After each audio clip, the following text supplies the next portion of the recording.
welcome back to Reed Making with Dr. S. Today we're taking our mummies and turning them into blanks. I'll pretend that's wrapped. So the things you're going to need to do this, you need 22 gauge brass wire, your forming mandrel, or rather your forming pin and its holder, a ruler, a pair of pliers, a pair of wire cutters, Duco cement, and your string, and of course your mummies. Can't remember if I said that. So the first thing I'm going to do to prepare for this is I'm going to cut roughly 3-inch long pieces of wire. There's 1, 2, 3, and then I'm going to put this aside. Okay? Now I'm going to take one of my mummies and I'm going to start unwrapping it, but I'm just going to unwrap, maybe the bottom quarter of the blade. If I were to unwrap the whole thing, this has been sitting for a week, perfectly forming and perfectly adhering to this shape. I don't want to screw that up. If I take it apart, then I have to try and fit it back together perfectly. I'd rather just leave it together. So I'm just going to unwrap about that much. Okay? Then I'm going to set this on my forming mandrel. And I'm going to take one of my pieces of wire and I want to put the middle of the wire about on the middle of the back of the reed. Hopefully you can see that. Okay. Now I'm right-handed. I know it's backwards in the camera. Sorry, as if reed making wasn't hard enough. I'm going to pull the wires together, and because I'm right-handed, I want to make sure that my right wire is on top. Okay, and I'll explain why in a second. I'm going to push the wires down so I can pull them out the other side. So this is kind of what it looks like right now, and you see that indeed what was my right wire, they've switched places, is on top. Now I'm going to put my finger there and flip it over. And I'm going to pull the wires up this side, making sure that they're staying in the proper order, that they're not twisting. Like I don't want this to go up like that. Okay, I want it to stay nice and straight. So now I've got the wires, it's hard to do under camera, now I've got the wires sticking straight up. I'm going to again do right over left, but this time I'm not going to turn the reed around. This time, with that right over left or counterclockwise motion, I'm just going to give it a couple of twists with my finger. So it looks like this. It's very loose, right? It's totally loose, but it's held together. Once I get it like that point, I'm going to switch from my fingers to the pliers. Okay? So I'm going to find, here's that twist. Do you guys see that twist there? Geez, that string's in my way. See that twist?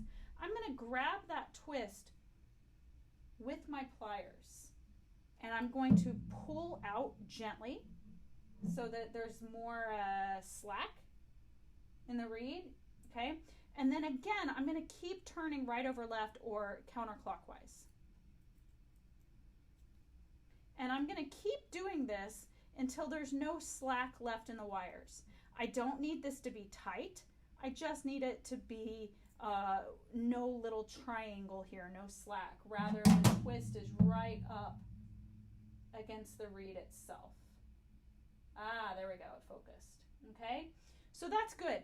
It's not snug, you can tell it wiggles. I can move it with my fingers, that's what we want. I just want this to hold the reed together because now this is holding it in place. And I can take off the rest of my kite string without worrying about the reed coming apart. So I'm going to take it off the mandrel and take off my kite string.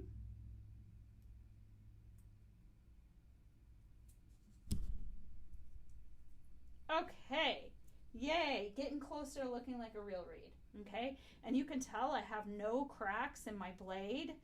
Right? It turned out quite well, which we knew it would because we took all those preventative measures in the earlier steps. So now I have the wires go 1, 2, 3. The top one is up here, this is the middle or 2, and this is the one we put on is wire 3. When we put our wires on, we go 3, 1, 2. So we have on 3. Now we want to put on the first wire. I want the first wire to face the same way as the third wire. So if you remember, we didn't start with the reed facing this direction. We started with it facing this direction. And that's what I'm going to do to put on the first wire. Now, some of you may be thinking, oh my gosh, you forgot to measure your wires. No, I didn't. We're going to do that. Remember how we talked about how I wanted this to be all flush, no slack, but still wiggleable, there's a word. We're going to be able to move these into place with the ruler after this step. So right now, we just want to make sure that we are eyeballing about the right where they go. And the more you make reeds, after you've made thousands of reeds, your eyeball will pretty much be dead on, but right now it's not going to be. And that's okay. So I've got it set up, middle of the wire, on the back of the tube. I'm going to lift it up, right over left, press it down, flip out the other side, raise the wires up, making sure that the bottom stays on bottom and the top stays on top. Again, do right over left. You can make sure there's nothing, the wires aren't crossing at any point. Okay, once I've got it in this stage, I'm going to use my fingers counterclockwise or right over left to just make a few twists. So you can really see what I was talking about with the triangle back here, right? There's a lot of slack there. We just want to tighten it to where there's no slack. So I'm going to take my pliers, grab the twist, and go in the direction we were going, which is counterclockwise or right over left. And it's going to take me a few twists here to get it to take up the slack.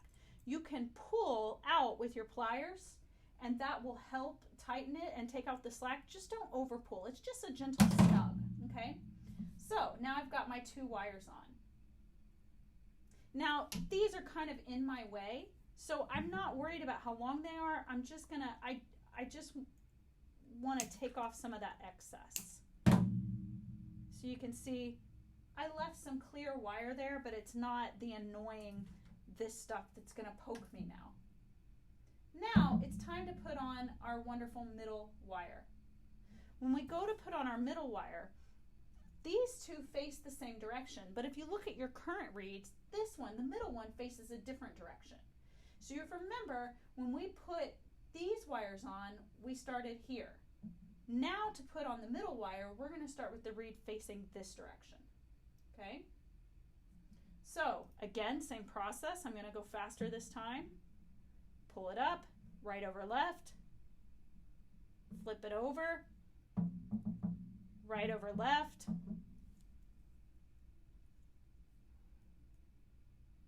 give myself a few twists, grab my pliers, grab the twist with the pliers, and keep twisting counterclockwise or right over left until you take up the slack. Okay? All right, so our next step, plugging my computer in so it doesn't die.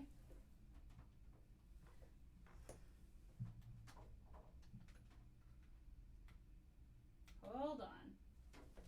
Technical problems. Okay, we have power now.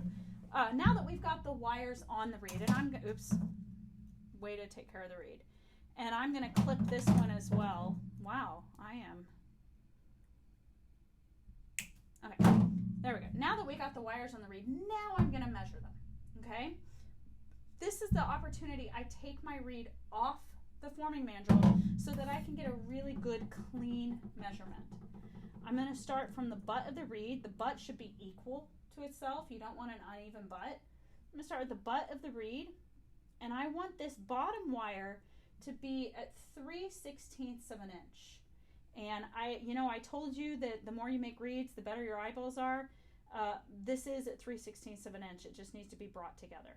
Now that it's at 3/16 of an inch, I'm going to tighten this. I'm not going to over tighten it. I'm simply going to make it so that it doesn't wiggle like that. So I'm going to do that the same way I tightened the wires before. I'm going to pull out just a little bit and twist in a counterclockwise motion. Now you can see this isn't wiggling, okay? You also may notice that by lifting the reed off and dropping it back on, it's not as low as it was on the forming mandrel. That is normal. If you try and force it all the way down there, it's likely your sides won't be totally together and sealed. We've got a nice seal here, okay? So don't be alarmed by that when you tighten that bottom wire, it is going to come just a hair above your line on your forming mandrel. So now that I tightened it, I always double check. Sure enough, I'm dead on. I like to have my ruler line be in the middle of the wires. Sure enough, it is 3/16 of an inch. Just like we put our wires on 3, 1, 2, I'm going to measure 3, 1, 2. So this one's set. Now I'm going to go from the butt of the reed up to the first wire. This one is a little low. I want it to be at 2, and you can see on there it's sitting just a little below 2. And so I'm going to take my fingers, and this is why we left them a hair loose, and just wiggle it up. It was about a 30-second low. And now I'll remeasure. You know what they always say, measure twice, cut once. Still a hair low, maybe a 64th low, so I'm going to wiggle it up just a little more. You never want to force it. If you can't get it to wiggle, then untighten your wire just a hair. Now I'm dead on at 2. I'm super happy with that. So same process. Drop it on my forming mandrel and now tighten this into place so it's not so easy to wiggle. Okay, so my 1 and 3 are now set. Now this second one. This is one that drives everyone nuts. This wire is 11/32 of an inch from the first wire. Okay, so I'm going to come in here and figure out, for me, let me find a pointer here, 11/32 of an inch.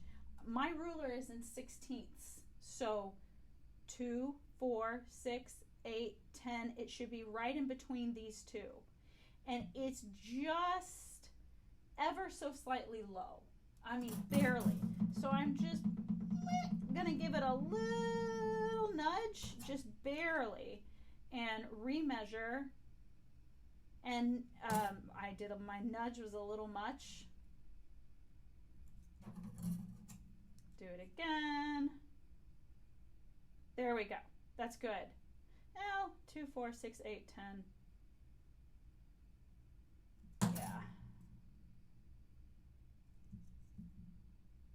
Sometimes it's easier if they're far away than close together. There we go. Flawless. All right. So again, to recap, 3/16 of an inch from the butt of the reed, 1 inch from the butt of the reed, 11/32 of an inch but from the first wire to the second wire.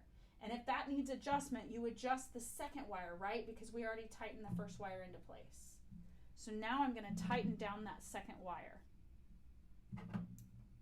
Same way I did all the others. I'm going to pull ever so slightly to take up the slack and then twist counterclockwise into place. So these now are not moving, right? But they're also not over tightened.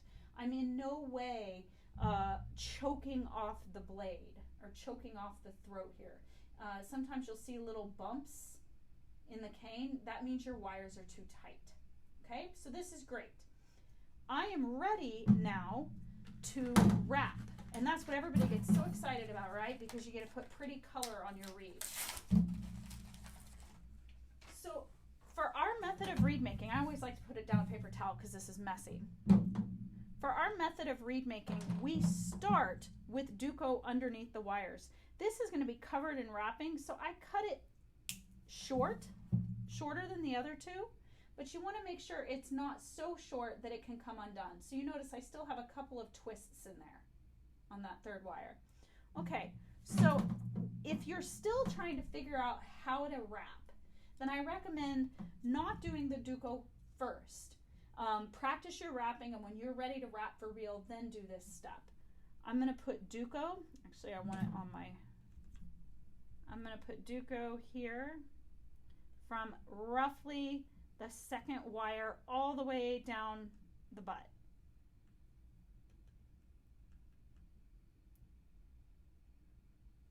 Okay, hopefully everybody can see that. Then for wrapping, there's multiple ways to wrap. This just happens to be the way I do it. I'm going to call this third wire that we cut shorter, I'm going to call it the nubbin.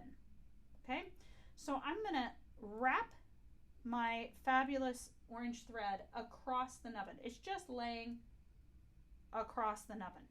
Okay, now I'm going to wrap that string around the top of the wire. Then I'm going to cross over, well, crap. This is hard to do slow. Then I'm going to cross over so that this string is now being held down, and I'm going to wrap it around the lower part of the wire.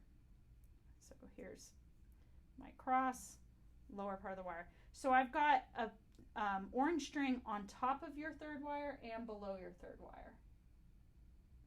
Hopefully you can see that. Now, I'm going to go to the side of the reed and I'm going to make my string go up.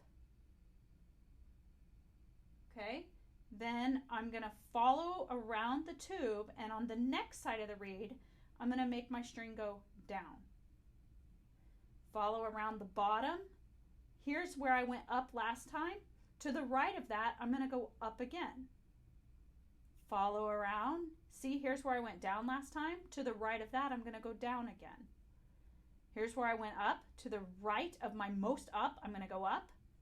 To the right of my most down, I'm going to go down. I'm getting in the way of the nubbin, so next time I'll skip over it.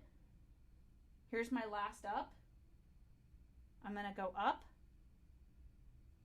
Here's my last down. I'm going to go down. So I'm just going to keep following this pattern so that my directional changes are moving further and further. So now I just switched. Now I'm going down on the side that I originally was going up. And here I'm going up on the side I was originally going down. So it keeps shifting it. And I'm just going to keep doing this pattern. I always tell students, if you can say up, down, you can make a reed. So I'll say along. Up, down, up, down, up, down. How far apart your strings are, see if I can get it to focus in, is totally up to you. So right now I have my crosses. The strings are pretty close together. I could just as easily space them apart, and the only difference is it creates a different look on your reed. So that's up to you. That really doesn't affect anything. So here we are. You can see I made my wrapping further apart this way around. It's really hard to focus in on. Okay, so down, up, up. Make sure when you go down and up that you go all the way down and all the way up. Don't stop and get lazy and start going around midway through the reed. Go all the way up and above, all the way down and below. And that way you're building this ever expanding circle down here.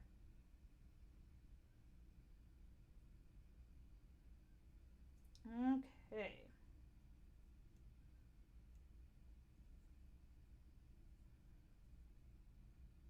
I'm taking nominations for what we want to call this knob down here. Maybe we should just call it the reed knob. The reed knot, maybe. Okay. So, now, whenever your ball, I could keep going. Whenever your ball down here is as big as you want it, okay, then we're going to wrap straight around the rest of the tube until we're about one string away from the second wire. So you can see there's no design here. I'm just going all the way up. I do use the string to kind of scrunch down the other strings. So now you can see I have about one string's width left before the wire. I'm going to make myself a slip knot. So here's my string. I'm going to put my thumb on the wire and wrap this string, around the tube and around my thumb. So now when I pull out my thumb, make sure you're holding the back of the reed so the string doesn't come unraveled. I have this loop. At this point, because I can hold the reed one-handed, I'm going to cut my string, okay? But I've still got this loop down here, and I'm going to drop my string in the loop and gently pull, making sure it stays below the wire. Okay, so now you have what looks like this. We have a string hanging out the top. We have a string hanging out the bottom. Leave those for now, all right? We'll take them off later, but if you try and cut them down right now, it's really likely that you'll end up unraveling your knot down there, and then you'll cry, and I have to deal with your tears, and we don't want that. Now, I'm going to put Duco cement over my wrapping. So everywhere that's wrapped, again, you'll notice it's the same as before, second wire down. And I'm going to put Duco cement. This helps your reed seal, okay? And it also changes the resistance point of the reed. Any surface, any material, substance you use down here has a slightly different vibratory property. So if you use hot glue, or if you use just Duco, no string, like all of these will create a slightly different response in the reed. So now this is sopping wet, right? But you can tell it's a real reed blank. So now I'm going to take this, lift it off, and put it on my drying rack. And now we start over again. Happy reed making!